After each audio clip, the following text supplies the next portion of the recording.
Have you ever taken a photo where the background was perfectly blurry, the subject looked amazing, and you had absolutely no idea how you did it? Well, today I'm going to dive into how to make that all happen on purpose. As always, thanks for tuning in to yet another Shoot Happens. This series is for beginner photographers who want to build real practical skills. Now, before we dive in though, make sure you hit that like button, subscribe so you don't miss any quick, no-nonsense photography tips I have coming your way. Now, today we're going to be tackling one of the most useful tools in the camera and one of my favorites, that is Aperture Priority Mode. Now, this is one of those features that sounds technical, but once you understand it, it becomes the "Oh, wow, why didn't I use this sooner" setting. It's fast, it's flexible, and it gives you just enough control to feel like an artist without feeling like you're fighting your camera. So what exactly is Aperture Priority Mode? Well, think of this as teamwork between you and your camera. You choose the aperture, which is the size of the opening in your lens, and the camera automatically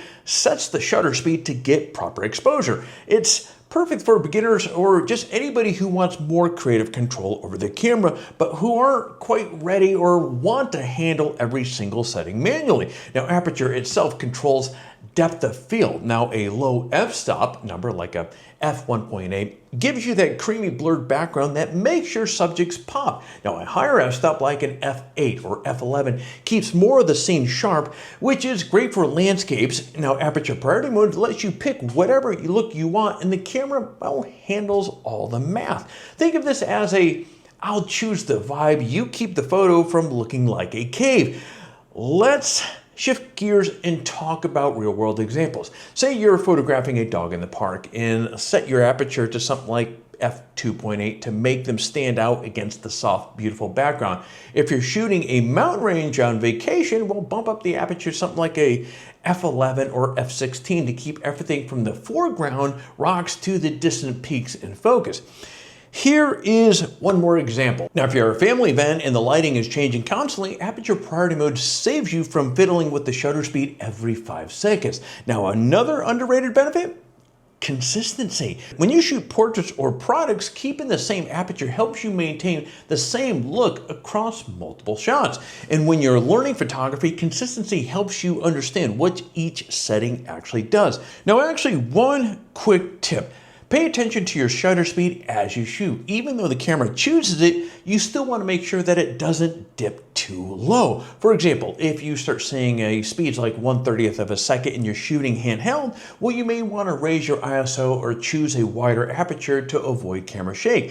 It's not a problem with the mode, it's just physics reminding you that it still exists. And finally, remember that Aperture Priority Mode is a tool. It's not a test. You're not cheating by letting the camera help. Instead, you're learning how aperture works without juggling every setting all at the same time. And that's honestly the smartest way of building skills. So if you've got questions about Aperture Priority Mode, depth of field, or what all those f-stop numbers or f numbers mean, drop them in the comments down below. I'm always happy to help. And when you're done here, check out the other Shoot Happen videos for more beginner-friendly photography tips that actually make a difference in your photos. And friends, that's going to be it for Aperture Priority Mode. This is like anything else we've spoken about on the channel here. You know, all of this, take this information that we've given you right here and get out there and practice.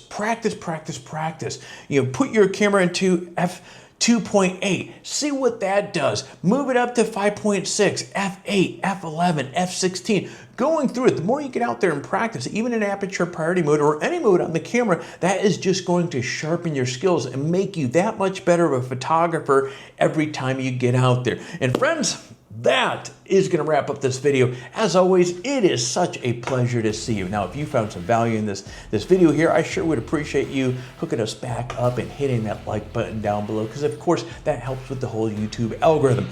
And that is officially going to be the last thing I'm going to say to you here. As always, we'll see you in the next video, and friends, you stay well.